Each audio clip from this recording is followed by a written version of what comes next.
Chapitre 223. Un discours de Jésus évite que les pillards s'en prennent à une caravane nuptiale. Le 19 juillet 1945. Là où nous allons nous rendre, c'est moi qui vais parler, dit le Seigneur, tandis que la troupe s'enfonce progressivement dans des vallées qui partent à l'assaut de la montagne par des chemins difficiles, caillouteux, étroits, qui montent, descendent, perdent l'horizon de vue pour le retrouver ensuite, jusqu'à ce que la petite troupe, enfin arrivée à une vallée profonde après une descente très raide, sur laquelle, comme dit Pierre, seul le bouc se sent à l'aise, puisse se reposer, dîner et se rafraîchir auprès d'une source au débit abondant. D'autres personnes sont éparpillées dans l'herbe et les bosquets et prennent leur repas comme Jésus et ses disciples. C'est un endroit où l'on s'arrête parce qu'il est à l'abri des vents, avec des prés agréables et de l'eau. Il y a des pèlerins en route pour Jérusalem, des voyageurs qui se rendent peut-être au Jourdain, des marchands d'agneaux destinés au temple, des bergers avec leurs troupeaux. Certains font le voyage sur des montures, la plupart à pied. Or, voilà qu'arrive une caravane nuptiale, tout ornée pour la fête. L'or brille sous les voiles dont s'enveloppe l'épouse, qui sort à peine de l'enfance, accompagnée de 2 matrones toutes scintillantes de bracelets et de colliers, et d'un homme, peut-être le paranymphe, sans compter 2 serviteurs. Ils sont arrivés sur des ânes empanachés et couverts de grelots, et se retirent dans un coin pour dîner, comme s'ils avaient peur qu'un regard des voisins ne viole la petite épouse.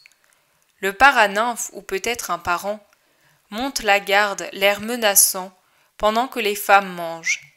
Ils font en effet l'objet de la curiosité la plus vive, et sous prétexte de demander du sel, un couteau, une goutte de vinaigre, il y a toujours quelqu'un qui va trouver l'un ou l'autre pour savoir si l'épouse est connue, où elle va, et plein de belles choses du même genre. Quelqu'un, de fait, sait d'où elle vient et où elle va, et il est bien content de raconter tout ce qu'il sait, excité par un autre qui le fait parler en lui versant un vin généreux. Par moments, les détails les plus secrets des 2 familles sont étalés. Le trousseau que l'épouse emporte dans ses coffres, les richesses qui l'attendent dans la maison de son mari, et ceci et cela.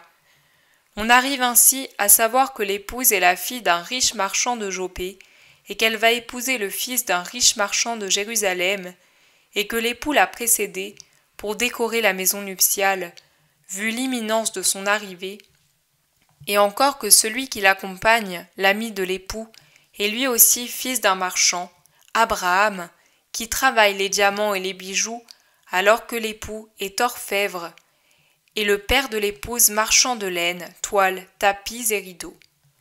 Comme le bavard est tout proche du groupe des apôtres, Thomas l'entend et lui demande « Mais l'époux n'est-il pas Nathanaël, fils de Lévi ?»« Exactement, tu le connais ?»« Je connais bien son père avec qui j'ai fait des affaires, un peu moins Nathanaël. C'est un riche mariage. » Et l'épouse est heureuse, elle est couverte d'or. Abraham, parent de la mère de l'épouse et père de l'ami de l'époux, s'en est fait un point d'honneur, et de même l'époux et son père. On dit qu'il y a dans ces coffres la valeur de plusieurs talents d'or. « Bigre !» s'exclame Pierre en sifflant d'étonnement, et il ajoute « Je vais voir de plus près si la principale marchandise correspond au reste. » Il se lève avec Thomas, et ils vont faire un petit tour autour du groupe nuptial. Ils regardent attentivement les 3 femmes qui forment un amas d'étoffes et de voiles d'où émergent les mains et les poignets couverts de joyaux et d'où filtrent des scintillements aux oreilles et au cou, et ils dévisagent le paranymphe fanfaron qui paraît devoir repousser des corsaires partis à l'assaut de la jeune fille tant il fait le bravache. Ils regardent aussi de travers les 2 apôtres. Mais Thomas le prie de saluer Nathanaël, fils de Lévi, de la part de Thomas, surnommé Didyme.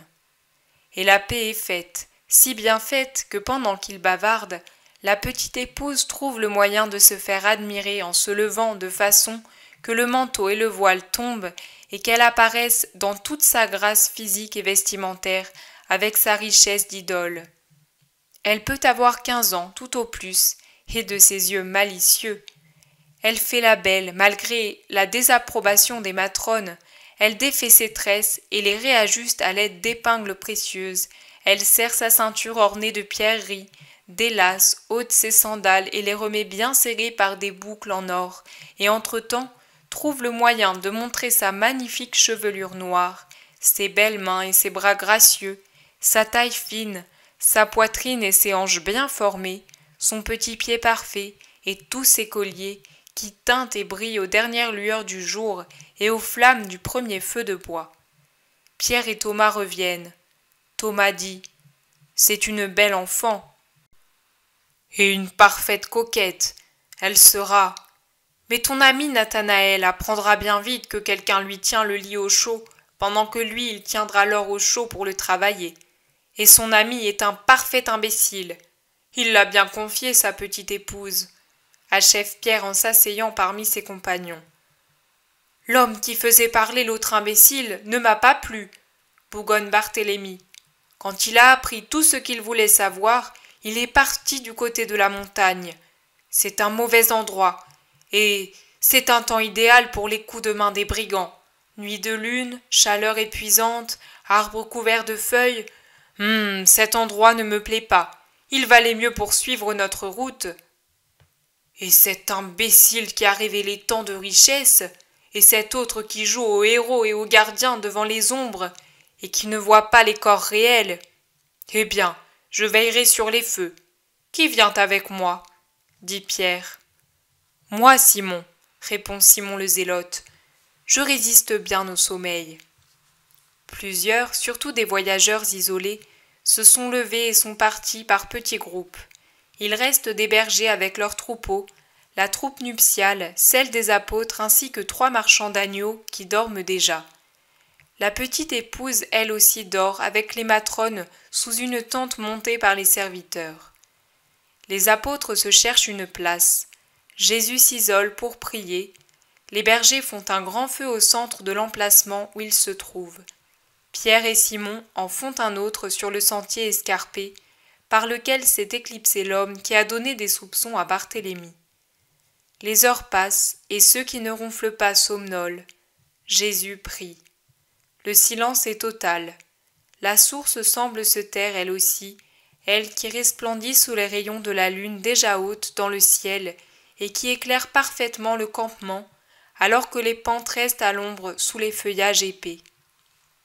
Un gros chien de berger gronde. Un berger lève la tête. Le chien se dresse et son poil se hérisse sur son échine. Il reste à l'arrêt et écoute. Il tremble même quand le sourd grondement qui trahit son émotion se fait plus fort. Simon lui aussi lève la tête et secoue Pierre qui somnole. Un bruissement presque imperceptible provient du bois. « Allons trouver le maître et faisons-le venir » se disent-ils. En même temps, le berger réveille ses compagnons. Ils sont tous à l'écoute, sans faire de bruit. Jésus s'est levé lui aussi, avant même qu'on l'appelle. Il va rejoindre les 2 apôtres. Ils se réunissent près de leurs compagnons, et donc près des bergers, dont le chien donne des signes de plus en plus manifestes d'agitation. Appelez tous ceux qui dorment. Dites-leur de venir ici, sans bruit, en particulier les femmes et les serviteurs avec les coffres. Prévenez-les qu'il y a peut-être des brigands. N'avertissez pas les femmes, mais tous les hommes. Les apôtres se dispersent pour obéir au maître, qui dit au berger « Alimentez fortement le feu, afin qu'il donne une flamme très vive. » Les bergers obéissent, et comme ils paraissent agités, Jésus les rassure. « Ne craignez rien, on ne vous prendra pas même un flocon de laine. » Les marchands surviennent et murmurent « Ah, nos bénéfices !» Ils ajoutent une litanie de reproches à l'adresse des gouvernants romains et juifs qui ne débarrassent pas le monde des voleurs. Ne craignez rien, vous ne perdrez pas une seule pièce de monnaie, dit Jésus pour les calmer. Les femmes arrivent en pleurs, affolées, car le courageux Paranymphe, mort de peur, les effraie en gémissant. « C'est la mort par la main des brigands !» Ne craignez rien, on ne vous effleurera pas même d'un regard, dit Jésus pour les réconforter, et il les conduit au milieu de ce petit peuple d'hommes et d'animaux terrifiés. Les ânes braient, le chien hurle, les brebis bêlent, les femmes sanglotent, les hommes poussent des imprécations ou défaillent plus que les femmes. C'est une vraie cacophonie produite par l'épouvante. Jésus, lui, est calme, comme si de rien n'était. Avec tout ce tapage, on n'entend plus le bruissement dans le bois, mais ce sont des branches brisées ou une dégringolade de pierres qui signalent que des brigands sont à l'approche. « Silence !» impose Jésus, sur un tel ton que le silence se fait. Jésus quitte sa place et s'avance vers le bois en bordure du campement. Il tourne le dos au bois et commence à parler. La faim maudite de l'or entraîne les hommes dans des sentiments abjects. C'est par l'or que l'homme se dévoile plus que par toute autre chose. Regardez combien de mots sème ce métal par son fascinant et inutile éclat. Je crois que l'air de l'enfer a la même couleur, tant il possède une nature infernale depuis que l'homme est pécheur. Le Créateur l'avait laissé à l'intérieur de cet énorme lapis lazuli qu'est la terre, créé par sa volonté, pour qu'il soit utile à l'homme par ses sels et serve à la décoration des temples. Mais Satan, en baissant les yeux d'Ève et en mordant le moi de l'homme, a donné une saveur malfaisante à cet innocent métal. Depuis, on tue et on pêche pour de l'or. Pour lui, la femme devient coquette et se laisse entraîner au péché de la chair. Pour lui, l'homme devient voleur, usurpateur, homicide, dur à l'égard de son prochain et à l'égard de son âme qu'il dépouille de son véritable héritage pour se procurer ce qui est éphémère, à l'égard de son âme à laquelle il dérobe son trésor éternel pour lui donner quelques écailles brillantes qu'il devra quitter à sa mort. À cause de l'or, vous péchez plus ou moins légèrement, plus ou moins gravement, et plus vous péchez, plus vous vous moquez de ce que vous ont enseigné vos mères et vos maîtres, à savoir qu'il existe une récompense et un châtiment pour les actes qu'on accomplit durant sa vie. Ne réfléchissez-vous donc pas qu'à cause de ce péché, vous perdrez la protection de Dieu, la vie éternelle, la joie, et aurez des remords, des malédictions plein le cœur, la peur pour compagne, la peur des châtiments des hommes, qui n'est rien en comparaison de la peur que vous devriez éprouver et que vous n'éprouvez pas, la peur sainte des punitions de Dieu? Ne réfléchissez-vous pas que vous pouvez avoir une fin terrible à cause de vos méfaits s'ils sont joints au crime, et une fin encore plus redoutable parce qu'éternelle si les fautes que vous avez commises par amour de l'or, même si elles n'ont pas provoqué l'effusion de sang, ont méprisé la loi de l'amour et du respect dû au prochain, en refusant par avarice de secourir ceux qui ont faim, en volant des situations, de l'argent, en trompant sur le poids, par avidité?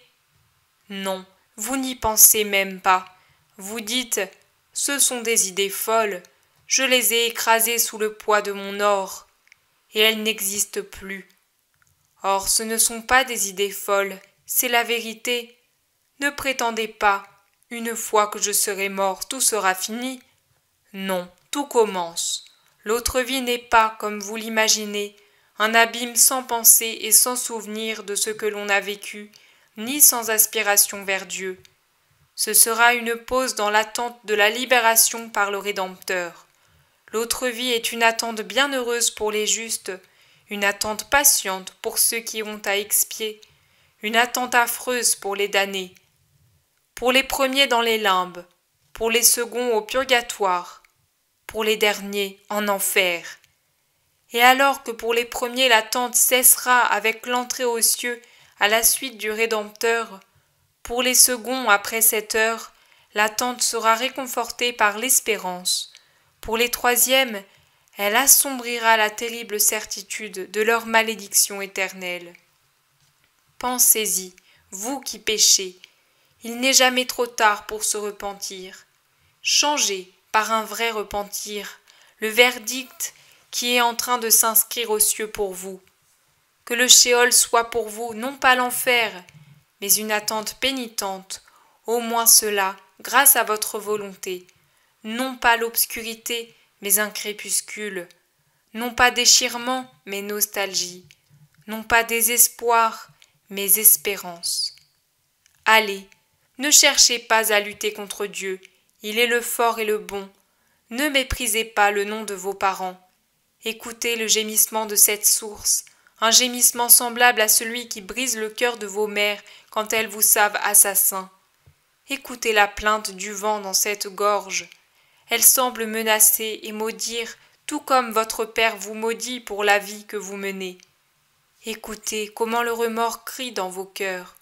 Pourquoi voulez-vous souffrir alors que vous pourriez jouir d'une satisfaction sereine avec le peu qui suffit sur la terre et le tout que vous aurez au ciel? Accordez la paix à votre âme, accordez la paix aux hommes qui craignent, qui doivent tout craindre de vous comme des fauves. Accordez-vous la paix à vous-même, pauvres malheureux. Tournez les yeux vers le ciel, débarrassez votre bouche de la nourriture empoisonnée, purifiez vos mains qui ruissellent du sang de vos frères, purifiez votre cœur. J'ai foi en vous, c'est pour cela que je vous parle, car si le monde entier vous hait et vous craint, moi, je ne vous hais pas, je ne vous crains pas, mais je vous tends seulement les mains pour vous dire « Levez-vous, venez, redevenez doux parmi les hommes, hommes parmi les hommes. » Je vous crains si peu que je dis maintenant à tous ceux qui sont ici « Retournez vous reposer sans rancœur pour ces pauvres frères, priez pour eux. » Moi je reste à les regarder d'un regard d'amour, et je vous jure qu'il n'arrivera plus rien, car l'amour désarme les violents et rassasie les avides. Que soit béni l'amour vrai, force du monde, force inconnue et puissante, force qui est Dieu. Il se tourne alors vers tous ceux qui campent. Allez, allez, ne craignez pas. Il n'y a plus ici de malfaiteurs, mais des hommes effrayés et des hommes qui pleurent. Celui qui pleure ne fait pas de mal. Dieu veuille qu'ils restent comme ils sont maintenant. Ce serait leur rédemption.